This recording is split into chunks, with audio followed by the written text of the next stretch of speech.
देखो, सबसे पहली बात हमारी कमजोरी क्या है? हम परेशान हो जाते हैं। संसार में देखो तो परेशान, परमार्थ की तरफ देखो तो हम परेशान हो, ये हमारा आदत स्वभाव बन गया परेशान होना।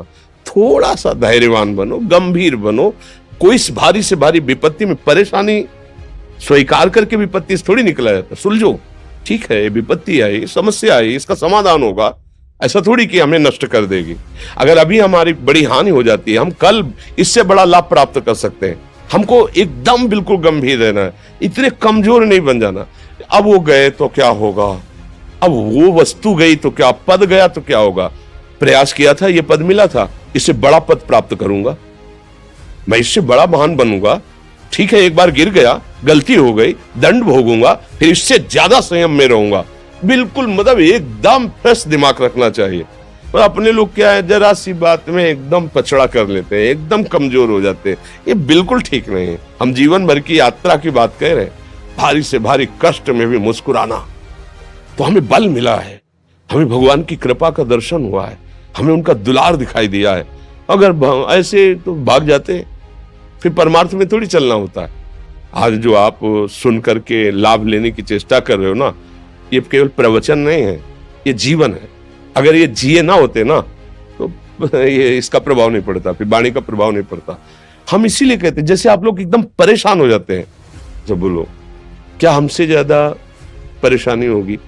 दोनों किडनी खराब, दवाई लाने के लिए पैसे नहीं, पानी रखा है हम उठ के पी नहीं सकते, भीषण शरीर में कष्ट, भीषण बुखार, क्योंकि किडनी फेल, जरा में बुखार, खाने को क्या, रोटी मांग के लाओ। अगर वहां सब्जी मिलती है तो लाल मिर्च ऐसी पड़ के मिलती थी कि वो पा नहीं सकते थे। आप सोचो, पानी लाना है तो मुझे लाना है, पीना है तो मुझे पीना है।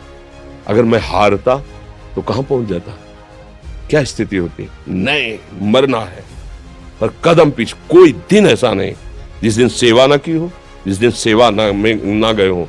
गुरु जी की सेवा में जाना है, पहले अपने को स्वस्थ साबित करना है, नहीं वो सेवा नहीं लेंगे। तुम बीमार हो, तुम कष्ट में, वैसे उनकी दृष्टि बड़ी शांत है। उनकी सेवा की, आके लेट गए, फिर हिम्मत की, अपनी श्री जी की सेवा की, मधुकरी नहीं गए, 3-3 4-4 दिन भोजन नहीं गए, पर सेवा नहीं छोड़ा, दिनचर्या नहीं छोड़ी। और उसका प्रधान कारण संयम, ब्रह्मचर्य, भगवदाश्रय, नाम जप, कभी हारने नहीं दिया। अभी भी थोड़ी देर बाद डायलिसिस शुरू होगा, हारने, आपको हारे हुए नजर आ रहे हैं। शरीर में पीड़ा है, किडनी फेल है, ऐसा तो हम स्वस्थ बैठे हैं, पीड़ा है, बार बार प्यास लगती है, थोड़ा थोड़ा पानी मिलता है, लेकिन हम आनंदित हैं, हम प्रसन्न हैं। हम लड़ाई में हारे नहीं हैं, ना हारेंगे, हम जीत चुके हैं। हम अपने मालिक के भरोसे में अपना संवाद, तो वो ये हम अपनी बड़ाई नहीं बता रहे, हम आपको बता रहे समस्या। सोचो, तुम्हारे पास तो माँ है, भाई है, बहन है, परिवार है, कोई ना कोई तो है ना।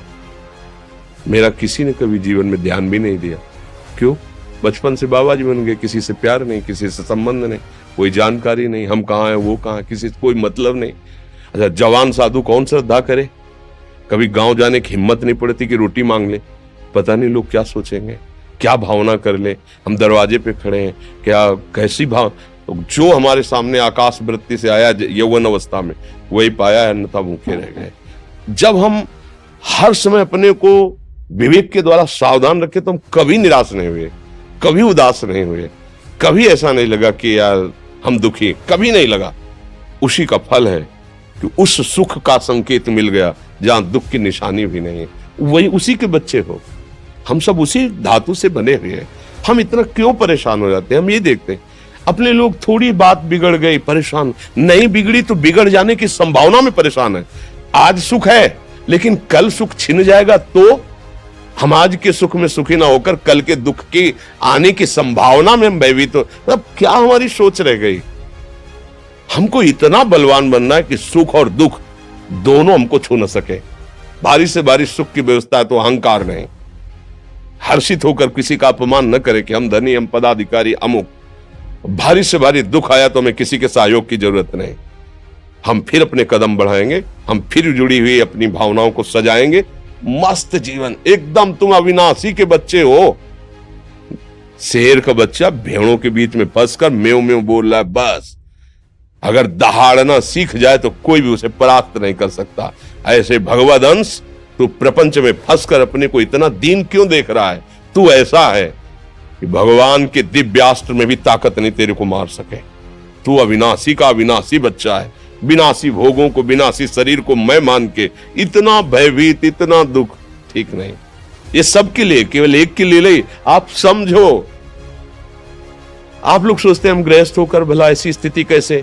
जनक जी सुखदेव जी के गुरु हैं और राजा हैं, महल है, रानियां हैं, नौकर है, चाकर।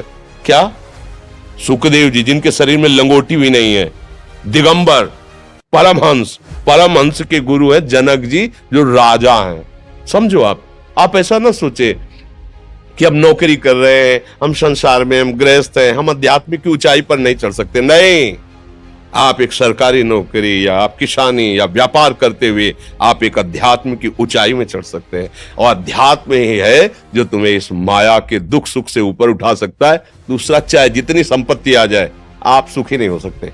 सब देख लो, आंख खोल के देख लो। अध्यात्म ही है जो तुम्हें हर कष्ट सहकर मुस्कुराकर जीने का रास्ता बता देगा कि आप आनंदित हो जाओगे। कुछ नहीं बिगड़ा। अध्यात्म है तो कुछ नहीं बिगड़ा, अध्यात्म नहीं है तो कुछ नहीं बना, कुछ हाथ नहीं लगने वाला।